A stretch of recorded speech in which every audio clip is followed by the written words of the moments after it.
Hindi naman karamihan ay Bombay, di ba? Binabanggit natin Bombay. Halo-halo tayo inuutangan sa kanila, mga Bombay o kaya daw ay mga Pilipino. Pilipino mas din, gusto nila umutang sa mga Bombay kasi mababait daw kabayan. Okay. Hindi matatapang, kahit hindi magbayad, hindi nagagalit. Nanay, anong pangalan po nila? Pasensya. Aida Sibayan. Ano po? Aida. Nanay Aida, ano po ang masasabi nyo na ang papapautang daw po ng mga Bombay pagbabawal na?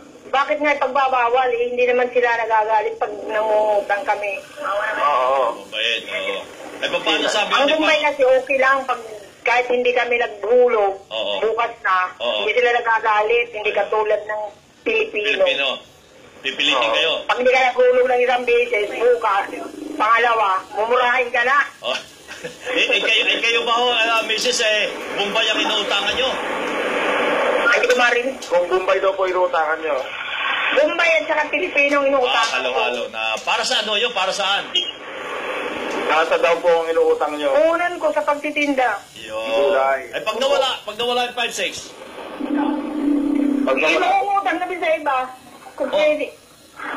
Kung mayroong mautangan na iba. Kung sino magpapautang, ay pasikreto na lang, ganon.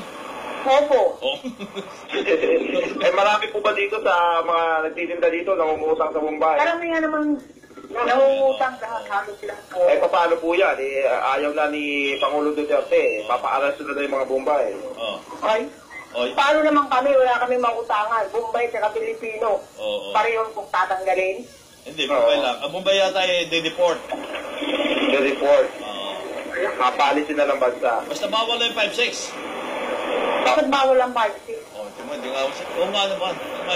Paano nga kami na nangungutang? Ayun. Wala naman makutangan kung pagbabawal lahat yan. Tama. Saan nga naman sila mangungutang? Kay kabayan na lang. Oh, Buti kung pautangin kami ni Duterte, pag ni Presidente, kung hindi kayo pautangin ng Bombay at saka Pilipino. Oo nga naman. Hindi ba kayo nalalakihan? Tubo ng Bombay? Okay lang naman yun kasi ano nila yun, hanap buhay nila yun, natural lang yun, magpatubo sila. Tumuha namin yung pera na kinukuha namin sa kanila. Oo nga naman. Sino ba mas malaking magtubo? Bombay yung mga Pilipino nagpapautang? Pareho lang. Wala pa daw kooperatiba dyan, Dennis? Wala pang kooperatiba dito na nagpapautang? Oo. Meron sa loob ng palengke ng Quinta Marti. Yun pala eh. Meron pala nanay, ba't ayaw nyo doon? Hindi ka naman pwede rin mangutang doon nung wala kang pundo sa kanila. Membro ka dapat. Oo, membro. Maghuhulog ka din. Oo. Akong kulog din sa ano, sa pera na ano mo, saka ka mangungutang. Ayun. Okay. Sige, Nanay Aida, magkano na ba ang utang nyo ngayon? Ngayon, utang ko, malaki utang. Ganun magtanong, baka... Sa Mumbai at saka sa Pilipino. Sige, Nanay, bayad na tayo. Tanong, mamaya pagbayarin ka pa ni Miss. Pwede na. Maganda palang negosyo to, Oh. Nagkaisip ka pa. Batanggelo ka talaga. Ilan kayo dito? Ano? Marami-rami pala dito, kabayan. Hindi, tama naman. Marami talaga yan.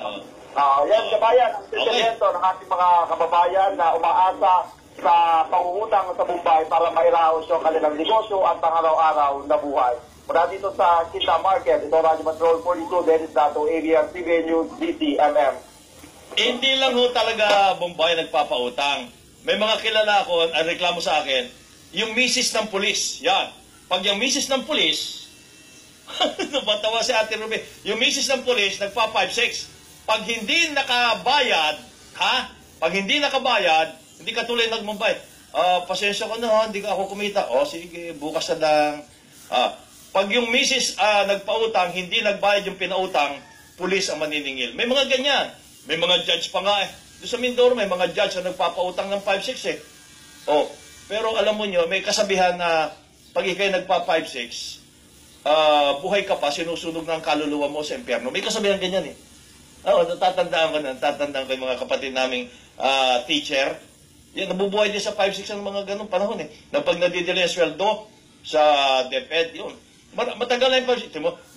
Before Christ pa, may mga pautang-utang na. Indian din ang nagsimula ng 5-6. Sinasan lang ATF, iba naman yun. 5-6 din ba yun? Dito sa atin, marami din sa ABS.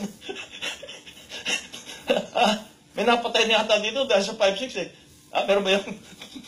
Ay, nako, ang hirap nito. Ang hirap na naman ito. Ewan ko, pag-aralan mabuti ng pamahalaan. Ano ang may papalit ninyo sa 5-6? Pag gobyerno naman nagpautang, halimbawa, ang DSWD or DTI, ano mga ahensya ng gobyerno, ang problema naman ho dyan, maubos ang pera ng gobyerno, na pera din ng bayan, dahil mahirap dyan ang singilan. Kapag gobyerno ang maniningil, napakahirap po yan. Napakahirap yan. O paano po? Kabayan, sandali. May time check pa ako. 30 segundo bago mag-alas 8.